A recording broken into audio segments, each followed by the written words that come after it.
আসসালামু আলাইকুম প্রিয় দর্শক, কেমন আছেন সবাই?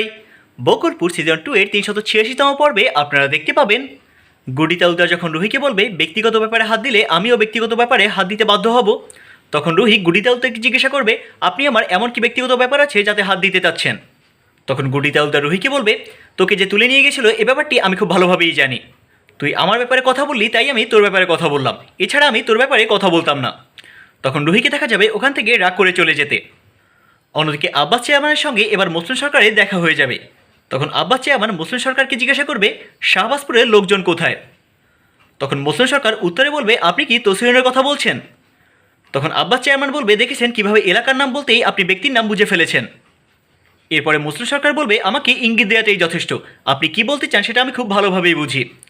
তাছাড়া মুসলিম সরকার এবার আব্বাস চেয়ারম্যানকে বলবে আপনি আমাকে আর তসলিনকে নিয়ে যে সম্পর্কের কথা বলছেন আসলে মূলত সে সম্পর্ক না, আমি তসলিনের সঙ্গে অন্য কারণে যোগাযোগ রক্ষা করছি।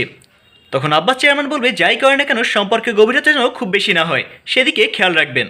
অন্যদিকে বাঁকা ভাইকে এবার দেখা যাবে ফোয়ারার কাছে কথা শুনতে যেতে। তখন ফোয়ারা বাঁকা ভাইকে বলবে বাড়ির মধ্যের পরিবেশ একদমই ভালো না, আর খুকুমণি ও মুক্তমণি মিলে যে মুসলিম সরকারের সঙ্গে যুক্ত হয়েছে এ ব্যাপারটিও বাঁকা ভাইকে বলবে ফোয়ারা। এরপরে বাঁকা ভাই ফোয়ারাকে বলবে এসব বিষয় নিয়ে একদম চিন্তা না করতে। অন্যদিকে রুহি এবার দিবার কাছে গিয়ে বলে দেবে গুডি তালুকদার তার সঙ্গে খারাপ ব্যবহার করেছে। তখন দিবাকে দেখা যাবে গুডি তালুকদারের উপর অনেক বেশি ক্ষিপ্ত হয়ে যেতে। তাছাড়া তরুণজা ফুপুকেও দেখা যাবে এসব কথা শুনে অনেক বেশি রাগ করতে। প্রিয় দর্শক, এ সকল দৃশ্যই দেখা যাবে 386তম পর্বে। বকুলপুর সিজন 2 এর 386তম পর্বটি আপনারা দেখতে পাবেন আগামীকাল, মানে 11ই এপ্রিল মঙ্গলবার ঠিক রাত 10টা 30 মিনিটে দীপ্ত টিভির ইউটিউব চ্যানেলে।